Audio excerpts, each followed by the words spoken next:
Hey everyone, Eggman here with another video, and today we have my blue-green cell reboot list that I've been playing on my stream and been testing a little bit of. So this has been a super fun list to work on, not only play, but also just the tinkering and the ratios. It's been a lot of fun. Obviously, it's kind of a mashup of, like, I would say the generically good reboot cell lists that have been doing well as some of the new gamma support.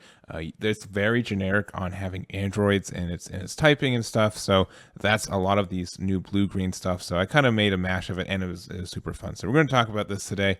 Also, real quick, these secret rares in the sideboard, obviously you can't play secret rares in your sideboard. I don't think that the Cell Xeno is best in slot, so I think there's some different reasons to run these different guys, and I guess also based on availability of the secret rare for you guys too. I know these are expensive cards, so choose the one that makes sense for you. We're going to talk about it too, but do not say, like, I have to get Cell Xeno to play this list if you have something like the Kibito Kai or something else. But going over this, this is the ultimate list. You have to place an Aandroidd underneath this card from your hand to draw one. Also, you get to pop one of your opponent's battle cards with any cost 3 or less. And then if you have 3 or more cards underneath this, which you can easily do by turn 2, sometimes turn 1, but very rarely, you can untap 1, draw 1, and then take cards from your life down to 5. 5 is a great number because we do have these homicidal clones to be immediately active from there, and that's just kind of the idea of the deck. But normally you do charge a blue-green on turn 1, so we do have these Aandroidd 17 and also the 17-18 as well. So you want to try to get one of these turn 1 and then the other turn 2. We do get a lot of cycle, especially for some Aandroidd cards, especially like Aandroidd 18 too. And the reason we want to do that is we want to be able to play our 17-18 unison. This unison gets so much value throughout the game, and it just by itself lets you pressure your opponent. There's some cool things too, just because it lets you combo for 5k for free. It just means that your cell crit swing that you're doing with this is just a 25k if it's the first swing of the turn. These also become 15k crits, which means even on the awakened side, they do pressure on your opponent, so they have to like discard cards too. So that's kind of the idea of this. It's kind of in archetype too. The -4 is just a lot of value late game too for trying to do a lot of swings and everything. I really like it. I really like the idea of this card, especially since there are some in archetype things too, because Aandroidd 18 is an Aandroid, which is great. You can play it off having this unison play, as well as the, God's Healing Technique is still a fantastic card, even though it's seeing less and less play, and I think that's more of just a blue problem in general. It is so good. It can just stop your opponent from doing anything. Even the threat of this card existing will prevent you from doing things, and that's just kind of like the idea of this deck. And the question that a lot of people should be asking, at least when I kept thinking when building this deck, is why would I play this list compared to playing a Gamma list, right? It's kind of the same idea, blue-green Aandroids, but this doesn't have the untap. What it does have instead is it does have a lot of pressure and a kind of board presence that you can put on your opponent. Just the fact that you're able to pop something every turn if you need to, no energy cost, just being able to be more of a mid-range. That's just, like, if Gamma is more of a control list, this is more of a mid-range pressure kind of list, and just a lot of value. So I really do like the 17-18 teaming up for the value it gets. Your opponent has to just put a lot of pressure into this if they want this to die, and then if they don't, then this is going to have like the 25k dual attack for your kill turn. And the fact that you can turn this into that without having to pay any energy is fantastic. The Aandroidd 17-18 also limitless energy. You can just play these from hand, and they feel very good if you do so too. When this card is placed, choose up to one of your opponent's battle cards, any cost greater than or equal to their current energy placed at the bottom of their owner's deck. The fact that it's equal is very good too. And then active main, limit 1 for 1 blue, 1 green. You can play this from our hand, our energy. Most of the time we're going to just be playing this from our hand, but 20k for a dual attack, just a dual attack 20k that pops something is such good value in a deck like this. So we obviously get a lot of destruction, and just this can pressure like unisons very easily too, and everything else. So I do like the idea of that in this list. And I think something also that's important is that we do run a bunch of these like chunkier Aandroids in deck, and I think there is some room for maybe some more blue greens. We're running 55 cards, so it's a little thick there, but just the fact that we can run like this, Aandroidd 16 or something that even though it's blue-green, we can just put it underneath our leader very easily if it's kind of stuck in our hand, and we can just kind of go from there. So I like this card in the list, the same reason we can always put it underneath our leader if we need to. And hitting the board for 2 as a 20k dual attacker is very, very good kind of value-wise. So going from there, so you guys are probably thinking about this Sell the Ultimate Buyout Aandroidd. And what I've kind of noticed when playing this guy is that you don't really, like, you totally, like, I don't know, normally when I play this card, and I do put this in like regular green versions because you can just charge this turn 4 and then just play it from your energy turn 4 because it will be the blue energy to pay for itself, which is nice.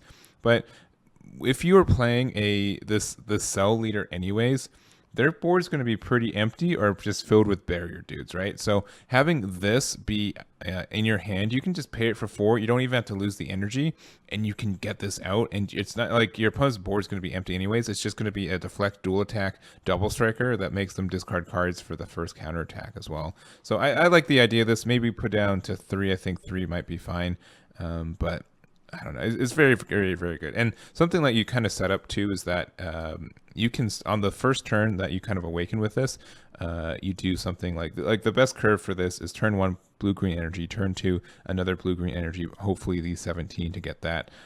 Turn 1 you just use the active main to put 1 underneath it. Turn 2 you do it again, and then you also play one of these Aandroidd 17 or 18s from there.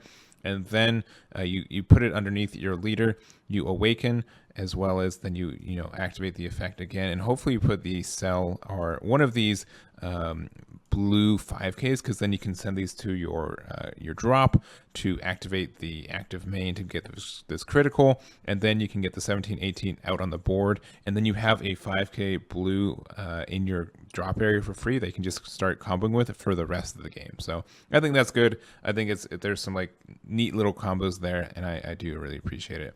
I do also think that like Aandroidd 13 might not be a terrible card to add to this deck, especially since it is Aandroidd, so you can always just put it underneath your leader.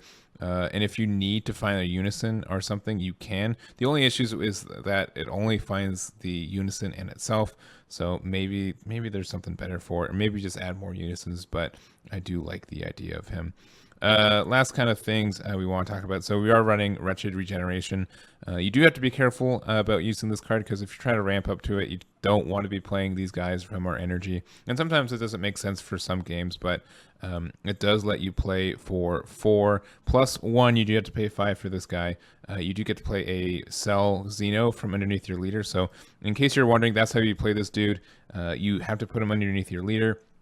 And then from there, you just pay 5 from Wretched Regeneration to play him, which this is at the time, if you have the 5 energy for this anyways, it's still a 40k dual attack quad strike that makes your opponent discard 3. So that's kind of important, and I think that can win games. Obviously, you can still perfect force Cell there too, and then make your opponent go down to 3.